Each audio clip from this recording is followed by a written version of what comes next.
Hi friends, ఎలా ఉన్నారు మీరంతా? ఐ హోప్ మీ అందరూ బాగానే ఉంటారు, బాగానే ఉండాలని కోరుకుంటున్నాను అండి. సో గైస్, గల్ఫ్లో తెలుగు వాళ్ళే శత్రువులు. సో గతంలో మనం చాలాసార్లు అనుకున్నాం, చాలా సంఘటనలో ఇటువంటి సందర్భాలు ఎదురయ్యాయండి. మరొకసారి వచ్చింది. గల్ఫ్లో తెలుగు వాళ్ళే శత్రువులు అండి.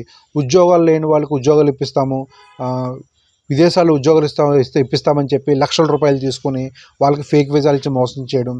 సో లక్షల రూపాయలు తీసుకుని గల్ఫ్ దేశాలు రప్పించి రూమ్లో పెట్టి వాళ్ళకి పని లేకుండా, నెలల పాటు పని లేకుండా కూర్చోబెట్టి ఇబ్బంది పెట్టడం. నెక్స్ట్, మీరు కేసుల్లో ఉన్నారా, కేసులు తీస్తాము, మీరు బ్లాకుల్లో ఉన్నారా, బ్లాకులు తీస్తాము, నాకు పోలీసు వాళ్ళు తెలుసు, సో వాళ్ళు తెలుసు, వీళ్ళు తెలుసు అని చెప్పి చాలామంది దగ్గర తెలిసిన వాళ్ళందరి దగ్గర డబ్బులు తీసుకుని, బయట కల్లివెల్లో ఉన్న వాళ్ళందరి దగ్గర డబ్బులు తీసుకుని డబ్బులు కలెక్ట్ చేసి ఒక మిత్రుడు అతి దారుణంగా $1,000 పట్టుకుని పారిపోయాడండి. $1,000 పాపం.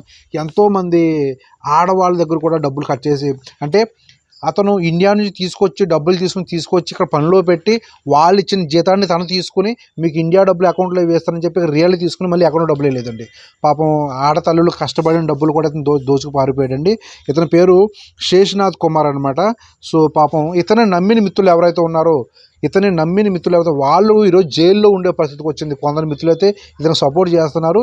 అయితే ఇతను ఏం చేశాడంటే, ఎవరి దగ్గర డబ్బులు తీసుకుంటాడో వాళ్ళని ఇతను ఫ్రెండ్ అకౌంట్లో కొట్టించో డబ్బులు అన్న, ఇతని అకౌంట్లో కూడా వేయించుకోకుండా ఫ్రెండ్ అకౌంట్లో వేయించుకుని ఆ అకౌంట్లో అప్పుడు డబ్బులు తీసుకున్నాడు. సో ఇప్పుడు డబ్బులు కలెక్ట్ చేసినందుకు, డబ్బులు అకౌంట్లో వచ్చినందుకు వాళ్ళ ఫ్రెండ్స్ కూడా రిస్క్లో పడిపోయారు. సో పాపం వాళ్ళ ఆందోళన పరిస్థితుల్లో ఉన్నారు వాళ్ళు. ఇటు పోలీస్ స్టేషన్కి దొరికారా, వాళ్ళు అయితే 5 సంవత్సరాలు జైలు శిక్ష పడుతుంది. ఎందుకంటే ఒకటి, అతను ఇచ్చిన వీసాలు ఫేక్ వీసాలు. ఒకవేళ తీసుకొచ్చాడా, వాళ్ళ బాగోగులు చూడట్లేదు.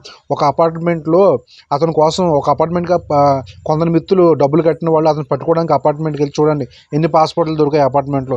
ఇంకా చాలా పాస్పోర్ట్లు ఆఫీసులో ఉన్నాయి, వాళ్ళ డబ్బులు తీసుకున్నాడు. ఇలా అతను మనుషులు ఇవ్వలేదు, వాళ్ళేమో ఆ పాస్పోర్ట్లు తిరిగి ఇవ్వడానికి ససేమీరా అంటున్నారు.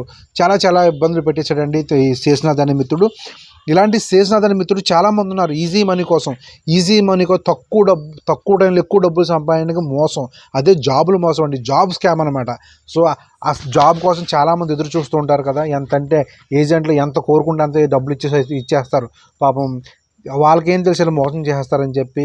సో నిజం చెప్పాలంటే కంపెనీలకి క్లయింట్ ఇంటర్వ్యూ అటెంప్ట్ చేసి వస్తేనే కరెక్ట్గా ఉంటుంది తప్ప, ఇలాంటి మాసిన ఏజెంట్లు ఇదిలో పడి డబ్బులు పోతాయి, టైము పోతుంది, కష్టాలు కూడా తీసుకుంటూ ఉంటుందండి. సో ఈ శేషనాథ్ ఇంటికి వెళ్ళారు కొందరు, నందిపేటలో ఇతను వెళ్ళండి. ఇతను ఇంటికి వెళ్తే ఇంట్లో వాళ్ళు కూడా రిలేషన్షిప్ సరిగా లేదు, మీరు ఏం చేసుకుంటారో చేసుకోండి, మాకు సంబంధం లేదు అంటున్నారండి వాళ్ళు కూడా.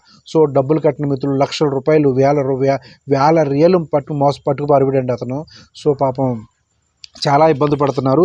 అతను ఒక అపార్ట్మెంట్లో 40-30 మందిని ఒక అపార్ట్మెంట్లో పెట్టాడంట. వాళ్ళకి సరైన ఆహార వసతి లేదు, జీతాలు లేవండి పాపం. వాళ్ళ పరిస్థితి అలా ఉంది. సో ఇతను చాలామంది దగ్గర కేసులు తీస్తాము, బ్లాకులు తీస్తాము, చాలామంది డబ్బులు తీసుకుని అది డబ్బులు పట్టుకు పారిపోయాడు. సో పని చేసిన వాళ్ళ జీతాలు కూడా తీసుకుని ఇంటికి వాళ్ళ బ్యాంకులో డబ్బులు లేకుండా ఈ డబ్బులు పట్టుకు పారిపోయాడు. సో చాలా మోసం చేశాడండి ఈ మిత్రుడు. ఇలాంటి శేషనాథులు చాలా ఉంటారు. అలాంటి వాళ్ళు మరికొందరు బయటకు రాకుండా ఉండాలి అంటే ఇతన్ని పట్టుకోవాలి. ఇతను ఇప్పటికీ వామన్లోనే ఉన్నాడు. సో ఫేక్ వీసాలు ఇస్తున్నాడు. అయితే కొందరు మిత్రుల పేరు మీద ఫేక్ వీసాలు తీసి అతను డిస్ట్రిబ్యూట్ చేయడం వలన ఎవరి పేరు మీద అయితే వీసాలు తీశారో వాళ్ళు జైల్లోకి వెళ్తారు. ఇప్పుడు అతను సపోర్ట్ చేసిన మిత్రులు చాలా కష్టాల్లో పడిపోయారు. ఇప్పుడు సో వాళ్ళు తిన్నారో తెలియదు కానీ వాళ్ళు కష్టాల్లో పడిపోయారండి. సో ఇలాంటి శేషనాథులు మరికొందరు తయారవకూడదంటే సో వీడియోని అందరికీ షేర్ చేయండి. నెక్స్ట్ ఈ వీడియో మీరు టిక్టాక్లో కూడా చూడొచ్చు. సో కొన్ని కమ్యూనిటీ గైడ్లైన్స్ కారణాల చేత అతని ఫోటోని డిస్ప్లే చేయట్లేదు. టిక్టాక్లో మీరు కామెంట్లు పెడితే వాళ్ళు మీకు అతని ఫోటోలు పంపిస్తారండి. సో గైస్, మనం నెక్స్ట్ వీడియోలో మళ్ళీ కలుద్దాం. అంతవరకు బాయ్.